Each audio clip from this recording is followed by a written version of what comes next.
please. Kari, is it? Kari Hunter? Oh, sorry.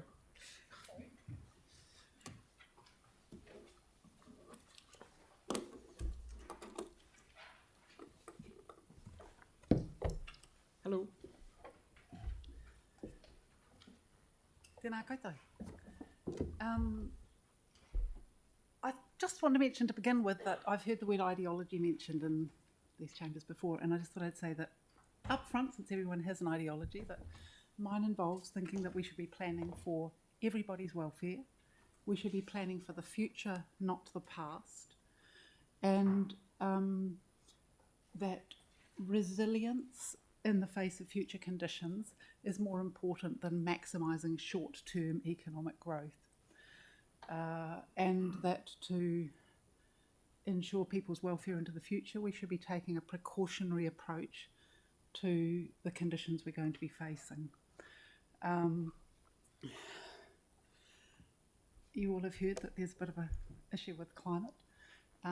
Recent reports have come out saying that we could have as many as 1 billion people migrating because of climate change by 2050. It's not very far away. Could be less than that, could be just a third. On the other hand, it could also be 3 times that many. And we could have 1 billion people killed by climate change by 2100. Again, it could be fewer, but it could also be more. To put that in perspective, it's something like 100 times as many people as being killed by COVID. So we need to both take a serious approach to mitigating rapidly so that we don't push past the kinds of tipping points that make it difficult to bring things back. And also we need to adapt for the conditions that we're going to be facing. Some of the implications of that for the Christchurch City plan involve, obviously transport's a big part of our emissions, so getting in place safe, effective, active transport routes really quickly is kind of essential for being able to do that. It's essential infrastructure. It should be funded at least as much as motor lanes until we've got in place safe, effective routes to get pretty much everywhere in our urban areas. That could be done quick and cheap and to begin with, and then improved over time as we see what needs to be adjusted to make it work better. The port and the airport are both enabling massive amounts of emissions beyond what they directly use. We should be requiring them to measure the emissions that they produce and the emissions that they enable, and then requiring them to reduce those rapidly. We have a plan to reduce emissions by 50% by 2030. That's important. We need to do what's necessary to make that happen. Mass long distance tourism is not a long-term kind of industry that is compatible with living within the kind of boundaries we've got. Things like low emissions arts, on the other hand, care for people and planet, those kinds of things can be done in a way that uses less emissions, supports the economy and supports people's welfare. We need to protect our biodiversity. Along with the climate crisis, we've got a very serious biodiversity crisis on a worldwide scale, looking like 6th mass extinction.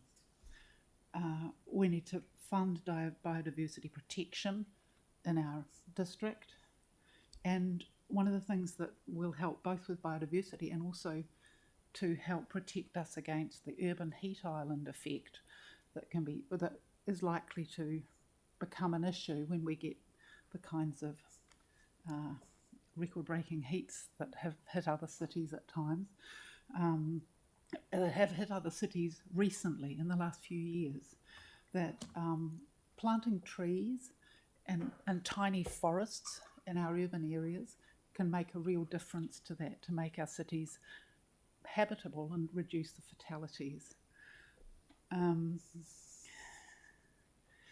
Preparing for the future, one of the things that will take a long time to sort and therefore we need to get onto ahead of time is looking at our wastewater system.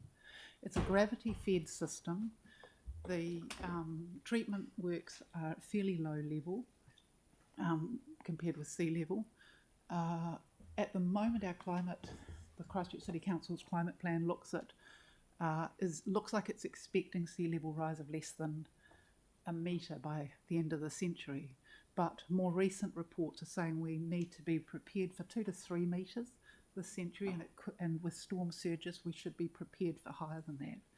Because it's not the kind of thing that can be turned on a dime, we should be beginning in this term to start looking at the kinds of approaches that we could take in the future.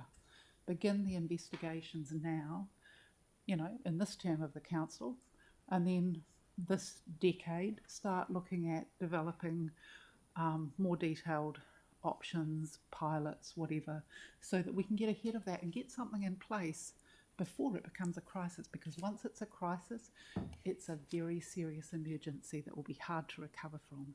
Obviously, sanitation is one of cars are a recent thing, but having sanitation functioning in a city is one of the most fundamental things for making a city livable.